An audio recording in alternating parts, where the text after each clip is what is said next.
जिसका लाभ निश्चित तौर पर डिफेंस सेक्टर को भी मिल रहा है। आज भारत का मंत्र है make in India, for India and for the world. साथियों, आधुनिक शस्त्रों के विकास के लिए दो प्रमुख आवश्यकताएं हैं। रिसर्च एंड डेवलपमेंट की उच्च क्षमता और उन शस्त्रों का उत्पादन। बीते 5-6 वर्षों में हमारी सरकार ने इसे अपनी राष्ट्र नीति का प्रमुख अंग बनाया है। इसी नीति पर चलते हुए डिफेंस R&D और मैन्युफैक्चरिंग के लिए देश में जरूरी इंफ्रास्ट्रक्चर तैयार किया जा रहा है। दूसरे देशों के साथ जॉइंट वेंचर्स पर काम किया जा रहा है। एक फोकस अप्रोच के साथ तमाम साइलोज को खत्म करने की भी कोशिश की गई है, जिसके कारण इन्वेस्टमेंट और इनोवेशन के लिए आज जरूरी एनवायरनमेंट तैयार है। साथियों, हमारी सरकार ये भी चाहती है कि डिफेंस मैन्युफैक्चरिंग सिर्फ सरकारी संस्थानों तक ही सीमित नहीं रहे, बल्कि इसमें निजी क्षेत्र की भी बराबर की भागीदारी हो, साझेदारी हो।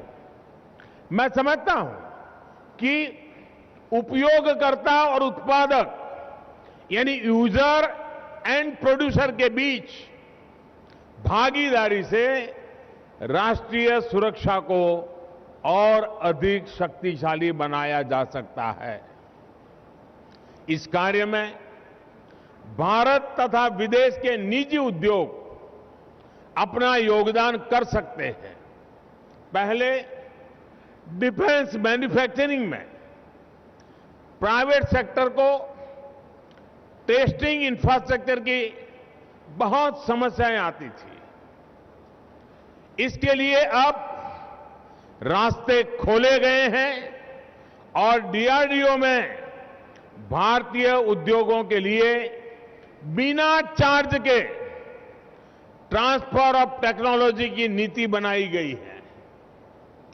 भारतीय उद्योग डीआरडीओ के पेटेंट्स अब फ्री ऑफ कॉस्ट प्राप्त कर सकते हैं। वहीं रिसर्च में यंग टैलेंट को बढ़ावा देने के लिए डीआरडीओ ने 5 नई लैब बनाई हैं।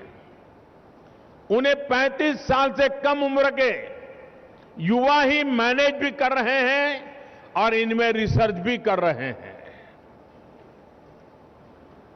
ऐसे कदमों से डिफेंस सेक्टर में पब्लिक और प्राइवेट सेक्टर के बेहतर इंटीग्रेशन और एक दूसरे की क्षमताओं से बेहतर लाभ मिलने में काफी मदद मिल रही है। इसके अलावा इंडियन मैन्युफैक्चरर्स के लिए इंडस्ट्रियल लाइसेंसिंग रिजीम को उदार बनाया गया है। इससे रक्षा क्षेत्र में न्यू एंट्रेंट्स का, खास तौर पर एसएमईज की एंट्री आसान हुई है। निजी क्षेत्र की सहूलियत बढ़ाने के लिए ऑर्डिनेंस फैक्ट्री द्वारा बनाए जा रही 600 वस्तुओं में से हमारी सरकार द्वारा 275 को नॉन कोर घोषित किया गया है। साथियों, हमारी सरकार हमारा डिफेंस सेक्टर में एफडीआई के नियमों को भी आसान और लिबरल किया गया है।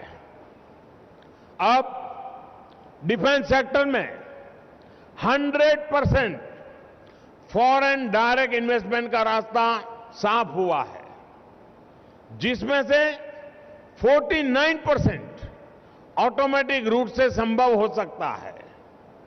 बीते 5 वर्ष में डिफेंस और एरोस्पेस सेक्टर में करीब 1700 करोड़ एफडीआई आने का मार्ग बना है। ऑफसेट के क्षेत्र में भी अनेक बदलाव किए गए हैं।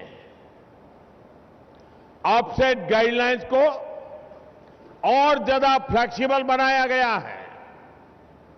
ऐसे कदमों से वर्ल्ड सप्लाई चेन में भारतीय उद्योगों की भागीदारी बढ़ेगी।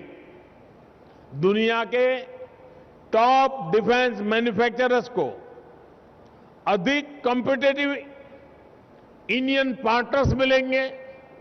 साथियों, तीनों सेनाओं के बीच समन्वय बढ़ाने और रक्षा खरीद और इससे जुड़ी योजनाओं में तेजी लाने के लिए वर्ष 2018 में हमारी सरकार द्वारा डिफेंस प्लानिंग कमेटी का भी गठन किया गया था।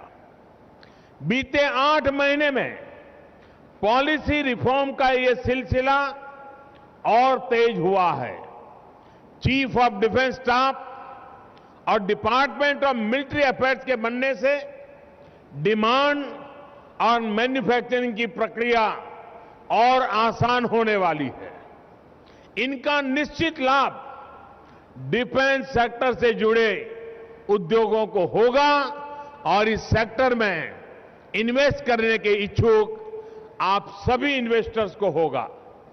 फ्रेंड्स, आज भारत में 2 बड़े डिफेंस मैन्युफैक्चरिंग कॉरिडोर का निर्माण किया जा रहा है, जिसमें से एक तमिलनाडु में है और दूसरा यही हमारे उत्तर प्रदेश में हो रहा है। इन कॉरिडोर्स के विकास से डिफेंस मैन्युफैक्चरर्स को तो प्रोत्साहन मिलेगा ही, यूपी और तमिलनाडु में दूसरे छोटे उद्योगों को भी बल मिलेगा।